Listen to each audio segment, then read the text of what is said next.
Efeso. At ngayon sa araw na ito, sa-summarize po natin yan, malalaman natin muli ang mga dahilan kung bakit ito na isulat. At sa ating pagtalakay, medyo matagal po natin yan tinalakay, pag-usapan po natin ang mga nakapaloob sa sulat na yan ni Apostol Pablo. Hanggang sa ganun po, kapag muli tayong babalik sa mga aklat na yan at paggamit mga verses, nasa tama po tayong mga konteksto. Amen? At kailangan kasi, di ba, quote lang ng quote na hindi nila naiintindihan. This time, mga kapatid, ang mga pangyayari sa Biblia dapat ay nasa tamang konteksto, nasa tamang panahon, nasa tamang paggamit. Pagkansalita ng Diyos, kahit kailan ay hindi po maaaring magkamali. Amen? Tayo saglit na tumukot at manalangin dakilang Diyos. Muli ang inyong gabay, ang aming po dalangin sa pagtatapos na ito ng aming pagtalakay sa aklat kong naisulat ni Pablo sa mga taga-Efeso. Ayun, Panginoon, ang patuloy na kamilos, bigay ng lakas ng katawan, magturo, magbigay sa amin ng katotohanan upang magamit po namin yung mga salita ayon sa kapangyarihan ng ito. Sa mga may pusong isip, turuan kami pagpalain ni Jesus name. Amen and amen. Dito sa aking kodigo, mga kapatid, ang aklat po ng Efeso, ulitin ko, ay naisulat sa pamamagitan po ni Pablo around AD 61. Yan, meron po rito. At ito po ay nasulat nung panahon po nang siya po ay nabilanggo.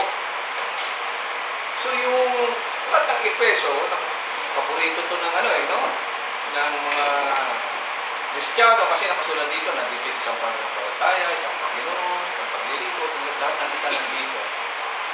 Pero dapat nating maunawaan na merong puhunan. Parang nangyari din kay Joseph na marami siyang pinagdaanan na hindi nalalaman ng mga nagbabasa. Nagiging makapangyarihan ang isang sulat kapag ito ay punong-puno ng aral, punong-puno ng experience. Amen? Punong-puno ng meditasyon.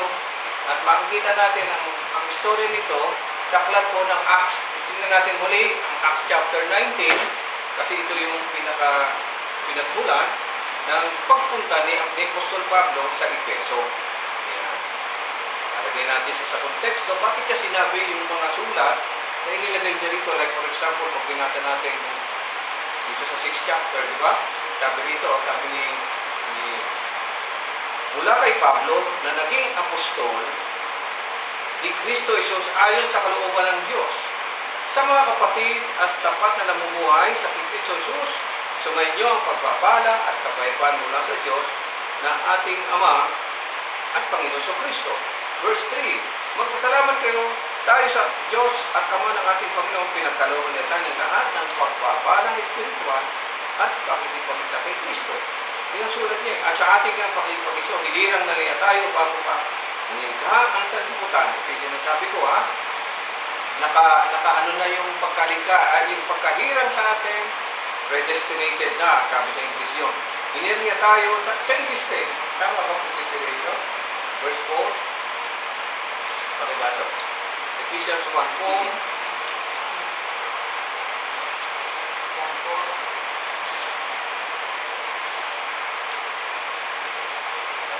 Ephesians 1:4.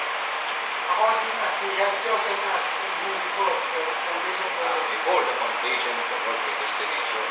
Yan na yan. Amen. Na, pag binasa mo lang ito ng ganito, nilikha pala tayo. Sabi niya, sa verse 5 na, tayo kanyang itinalaga upang maging anak niya. Sa verse 6, purihin natin siya kaya sa kanyang kahangamang pagkalikha. Pero hindi natin alam na isinusulat nito dito, nandun na siya sa loob ng bilangguan. Nabilanggo siya mga kapatid dahil sa kanya, pananampalataya, isang taong grabe ang hirap, pagdurusa, pero makikita mo ang kanyang sulat ay full of encouragement. Kaya tingnan natin ngayon ang background nito.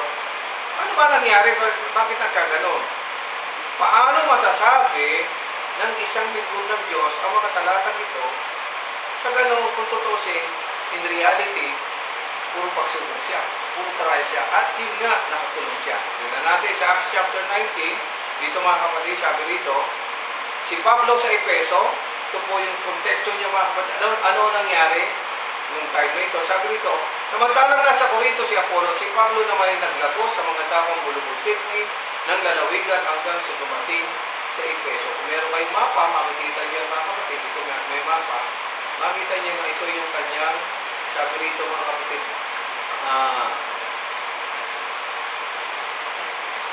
hindi na siya sa mission, no? Paul as prisoner na rito mga kapatid, sabi rito.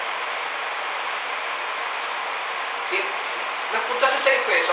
Ang Efeso mga kapatid ay prime city ito, no? Ibig sabihin, sa atin, Manila ito. Efesia. Ang Efesos mga kapatid ay number 1 na ano nung time na ito. Nandito po yung templo ni Diana. Mayaman po, mga negosyante po nakatira dito. Mayaman po ang mga mamamayan dito, matatalino. Pero ang ano lang sa kanila, yung worship ni Diana. Ha? Yung Diyos-Diyosa na si Diana. Meron po silang templo ng mga kapatid. Sentro po yan. Tapos, dahil nasa tabi po siya ng dagat, mga kapatid, yung trade napaka-unlad. Kumbaga, Manila yan. Kaya Cebu, kaya Davao, kumbaga sa Pilipinas. So, maunlad dito mga kapatid. At makikita natin ang buhay ng isang maunlad na bayan. Pagdating ni Paul, no, natagpuan siya raw ilang alagad. Ibig sabihin, may mga Kristiyana nandun. Now, bakit napunta yung Christian doon? Sinulat ito mga kapatid, around 80, ayan, nakasulat, AD 58, ibig sabihin, anong maano niyo ron? AD 58, 28 years ang lumipas mula nung namatay ng Panginoong Jesucristo. Ito ano ito? 28 years na lumipas. Mula nung namatay ang Panginoong Jesucristo, ng AD 33, hindi lang, 33 minus 50, kung yan yung time na yun, I think, yung time na ito, patay na lahat ng apostol. Except for si Apostle 1. Kasi namatay si Apostle 1, hindi 90 plus na. Ibig sabihin, wala. Yung Christianity, yung Kristiyano sa Jerusalem, wala na. Nag-disperse na sila dahil inumusig na sila ng time na ito. Diba? Nung namatay ang Panginoon sa Kristo, kita niyo naman, nung nakapako sa krus, may natira ba doon sa paanan ng Panginoon? Halos wala. Nandun lang mga babaingan. Sila Mary Magdalene, ako si John lang nandun. Sila Peter, nagtakbo na. Amen? Persecuted sila nung time na ito. Pero nung time na ito, lumipas ang halos 20 years plus. Talagay ko dito, around 50s kasi parang patay na yung mga apostol dito. Persecuted sila. At sino ang may kagagawa? Pablo. Siya kasi persecutor nung time na ito. Pero nung time na ito mga kapatid, na-convert na siya. Diba? Alam niyo yung story, na-convert na siya. At hindi pwedeng parusa, bilang kabigatan sa kanya, sabi ng Panginoon kay Paul, pararanas ka sa iyo yung mga ginagawa mo sa aking mga anak. Pero on the positive way, ikilos ngayon siya, hindi niya nadala ang religion of Judaism, kundi ang dadalhin niya ngayon ay ang mga turo ng Panginoon sa Kristo. Now, tandaan niyo mga kapatid, hindi basta-basta ang nangyari kay Paul, kasi ang laman ng utak ni Paul, Judaism, Mosaic, no? Puro kautusan. Kaya nga dito, may makikita mo ilang years yan nawala. Ang tagal niya nawala, around 13 years. Nawala po siya mga kapatid. Natangdudan doon ng mga nagpunta siya sa Tarsus, nag-aral siya muli. Inano niya, so matagal, hindi mo basta-basta.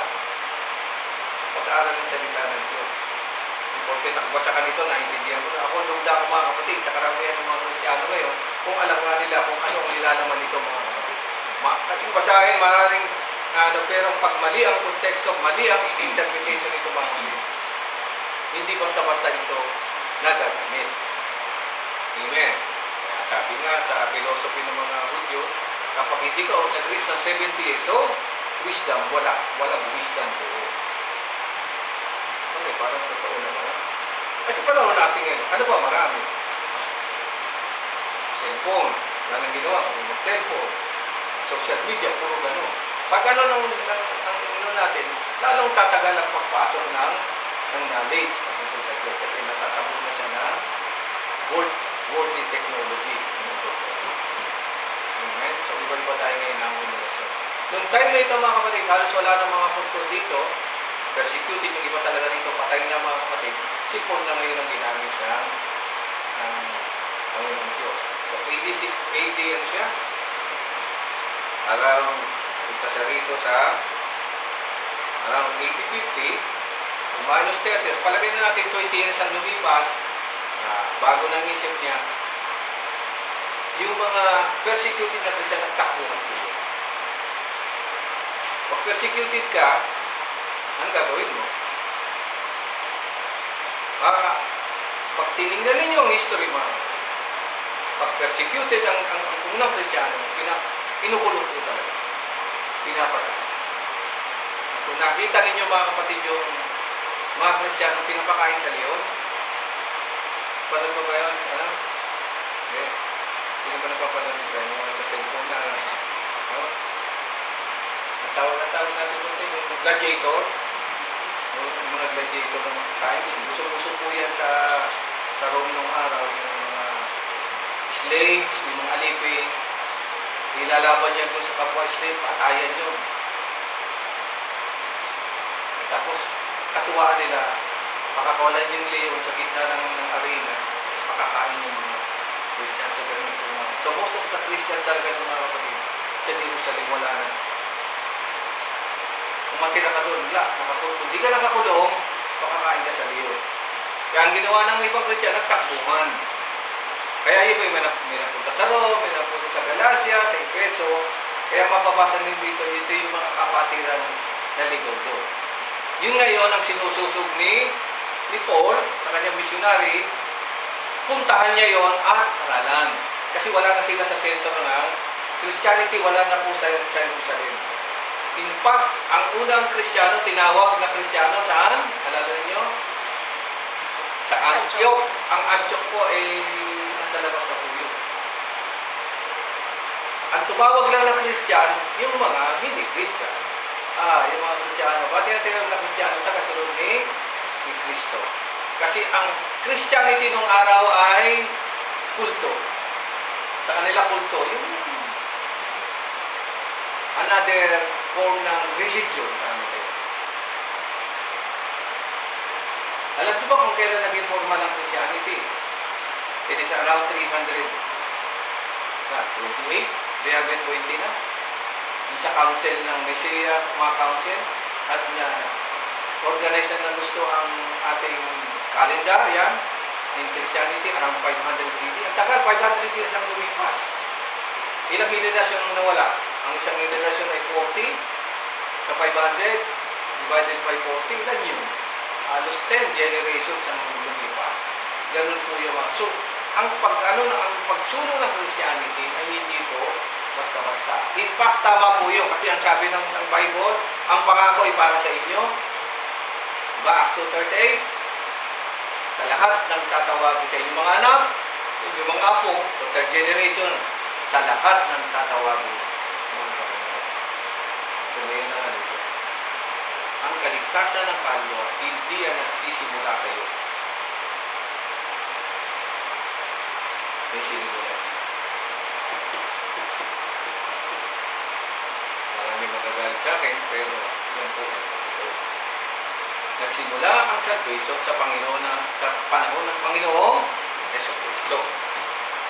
So kung sino man yung tumanggap doon, sunod-sunod na yun sa pamilya. Kung tayo man ay Kristiyano ngayon, i-trace ninyo ang inyong generation, makikita niyo yan.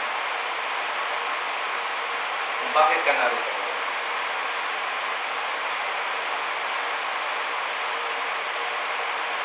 Pag ako, dati, sa ilog, sa kayo nagsisimula? Baptist, diba? Hindi po kasi kami talaga Catholic. Hindi alam. Hindi talaga kami Catholic. Kaya sila ate, sila po, pastora yan, mga pastor, Sir Joel. Sila yan. Talagang doon pa yan na ganito na yung buhay. Kaya kung di ako nagtataka, kasi siguro di nagtataka kung bakit ito ang buhay. Kasi ang generation, may pinanggalingan po yan. Ganun din siguro kayo. Hindi nyo lang yung natin trace, pero nandun na yun eh. Ha? Itinakda na yun ng Panginoon. So, walang bagay na nangyari sa daigdig na ito na hindi itinakda ng Panginoon Diyos. E ilang henerasyon na lumipas. Ano na ngayon? Magmula noong 1833 nung namatay ang Panginoon, 2026 na po ngayon nung lumipas. Halos 2,000 taon na lumipas, tuloy-tuloy pa rin ang Christianity. Marami nga nagtataka, lalo pag naroon kayo na YouTube, di ba ang sinasabi ng eskola, nung namatay ang Panginoon Kristo, para bang nabitin ang istorya. Wala pa kasi kasunod eh. Kasi ang huli niya sinabi, babalik ako. Hindi pa naman siya bumabalik. 2,000 taon na ngayon na nalipas. So, ibig sabihin, nasakot tayo ng panahon niya. Amen? Nagpagliligtas ang Panginoon. Ngayon, ang tanong, paano daw yung mga hindi nasakot? Gusto alam mo ang story niya? Paano yung mga hindi nasakot?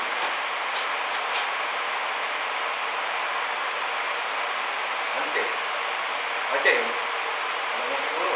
Paano yung mga hindi nasakot? Yung panahon ni Moses hanggang sa Panginoon Kristo. Di ba? Automatic yun dahil yun yung nila eh. Yung mga hindi, paano? Paano yung mga paano nampalataya na pala nun na wala pa naman ang Panginoon Kristo? Meron mo mababalik na tao, di ba? Nung time na yun, meron. Oh. Sabi ng Biblia, noong namatay ang Panginoon Kristo, bumaba siya he goes into hell. Yung meaning ng hell doon, place of the dead yun. Ha? Ang hell naman talaga, hindi masama ang meaning niya. It is the place of the dead. Anong sabi ron? Nangaral siya.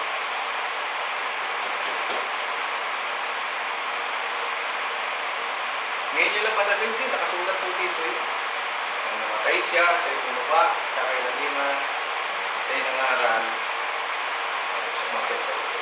So kung ano man ang nangyari doon, wala talagang tiyak na nangaral, pero naisulat. Kaya sabi ng iba, bakit ganun? Anong meaning nun? Mamalay ko. Walang scholar na pwedeng magpaliwanag nun. Amen? Kundi ang tanging clue natin yung nakita po yung parable ni Lazaro at ng lalaking mayaman. Yung ganun kasi ang ano nila eh. Na ang hell, o yung place of, yung Hades na tinatawag, Hades po yung place of the dead. Ang equivalent po niyan sa Greek, hell. Place of the dead. So meron lang pagitan ang namatay na mabuti at namatay na masama. Pero pareho Hades po yun. Wala pa pong pumupunta sa langit ang gagawin po. Wala po. Puro lang po yan ang mga religion. Kasi totoo lang, kahit scholar at tangi, wala pong gano'n. Hanggang hindi pa kasi bumabalik ang Panginoon. So gano'n, kita natin, di ba? Anong sabi doon? Sa taligana? Sino ba nagkwento no? Ang Panginoon. So sabi niya, ano si Lazaro at saka yung lalaki? Mayaman. Ano sabi ng lalaki mayaman o Lazaro? Pero nakakapag-usap pa sila. Lord, diba? Ano niyo po yung mga pagpadala po kayo ng ano doon, si Lazaro, padala niyo sa lupa. Bakit? Yung mga kapatid ko, mga salbahe, maligtas man lamang sila. Anong sagot? Hindi nga sila naniwala doon sa sinasabi na ano. Naniwala pa sila sa isang kay Lazaro na patay na nakikibuhay. Sabi mo, yun po yung tinatawag natin ng mga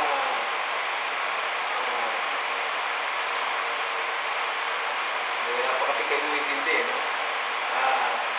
Tinatawag natin allegory o mga katuruan yung panahon ng mga Hudyo. Meron po silang meron pong separate na libro patungkol. Hindi po yung kasama rin. Pero minsan ginagamit ko po yun para makita ninyo na meron po pinagpupunan. Like for example, meron dito sa aklat ng Peter, makikita nyo dito na mga kaluluwa, wala po talaga sa Bible doon. Pero meron yung isang libro na doon nila kinukuha. Amen? At ang pinaka-issue ngayon mga kapatid, ang issue ngayon, ang Bible daw natin, incomplete. Kasi ito po ay 39 books lang. Sa original, may nawawala yata rin itong 13 o 14 pang libro. Sa Catholic Bible, included siya. Pero, meron pang isang ng Bible, sa Africa na galing din. Ang motong tawag sa Bible na yun, yun ang mas kompleto. Yun ang unang compilation ng Bible. Plus, ang ginagamit natin ay translation. Ito po ay sinalin. So kung ano yung pagkakasali lang na nagsali, yun ang lumalabas dito. Marami nag-comment, meron dito translation na tinanggal, edited, tawag natin, meron naman idinagdag, meron pinalitan ng dito. Tunanday lang kung bakit iba-iba ang ating version. Kaya sabi nila, ang totoo King James Version daw. Pero meron ding New King James Version, may New. May NIV, may New American Standard. Pero napakarami pong translation niya. Ang Saksi ni Jehovah ay may sariling translation. Ang Mormons may sariling translation. Amen. At yung bagong translation, yung New Filipino Version, na ang ginagamit ng mga wordings ay yung kasalukuyang ng nilirasyon nito. So marami yung mga. So kaya po ito sinasabi po sa inyo, para ipunto sa inyo, na kahit ito binabasa ko, pinag-aaralan ko ito ng hiwalay. Amen. At ako, hindi po mangingimin i-share ito sa inyo, kahit tatlo lang tayo, apat tayo, wala po kung pakailan mo. Ang malaga, yung katotohanan ng masabi. Okay? Ngayon, pupunta tayo sa isang katotohanan. May tinanong si Paul, tinanggap pa ninyo ang Espiritu Santo ng sumampalataya kayo. Nakapatay ka mga. Tinanong niyo sa kay Peso, sumampalataya po kayo, tinanggap pa ninyo Espiritu Santo. Ante, tinanggap pa ninyo. Ano po kayo sasagot? Ano po? Mistake. Tinanggap ba? Kasi tanong eh. Ako, tinanong. Hindi po ang tuko nila. Yan ako naman. Ano po sa English natin? Verse 2. He said unto them, have ye received the Holy Ghost since you believe? And they said unto him, we have not so much as heard. Whether there be any Holy Ghost. Hindi ko na lang tapusin ang ibitinig yung pag-aaral natin kasi wala nang tayo. Ang tanong, tinanggap pa ninyo ang Espiritu Santo. Bakit tinanong yun ni Paul? Ayan ang sagot at taga-Efeso. Ano ang sagot? Ano ba yun? Hindi po. Ano ba yun?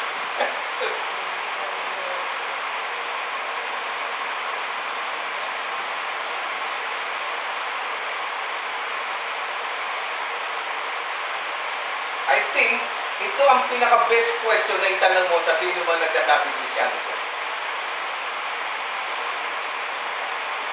Tayo ganun din.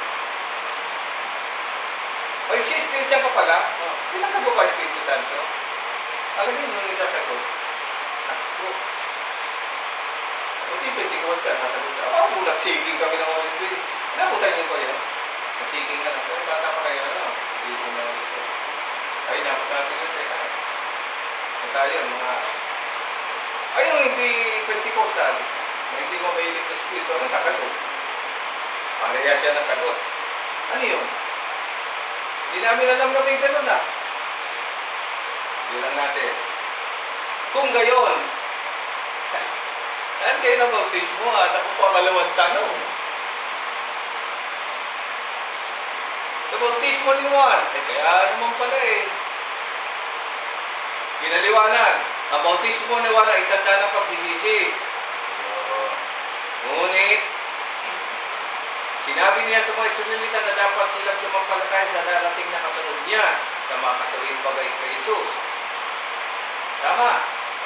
Nang marinig nila ito, sila ay nagpabautismo sa pangalan ng Panginoon. Bakit? Kanino sila nabaptize? Kay John the Baptist. Ang trabaho ng baptism ni John the Baptist ng time na yon, pagsisisi. Ano ang pagsisisi? isip, change of mind. Di ba? Yan ang meaning. Bakit may change of mind?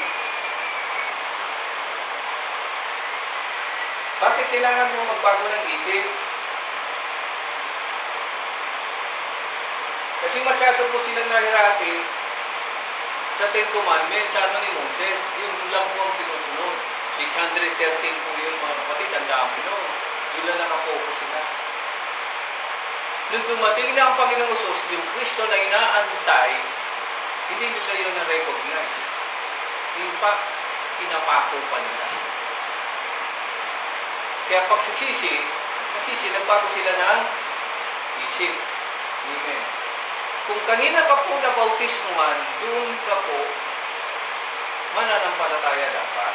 May bautismo lang nila si Juan. Eh, nagsabi ni Juan, hindi ako ang Kristo, di ba? Sabi niya, ay yung kasunod ko, ang mababautismo sa inyo saan? Sa Espiritu. Iba ba ang sinabi ni Paul sa sinabi ni John the Baptist? Exactly the same. Ibig sabihin, yung Espiritong na kay John, Espiritong na kay Paul, Espiritong na sa Panginoon Kristo, isa. So, anong ginawa ng mga taga-Efeso?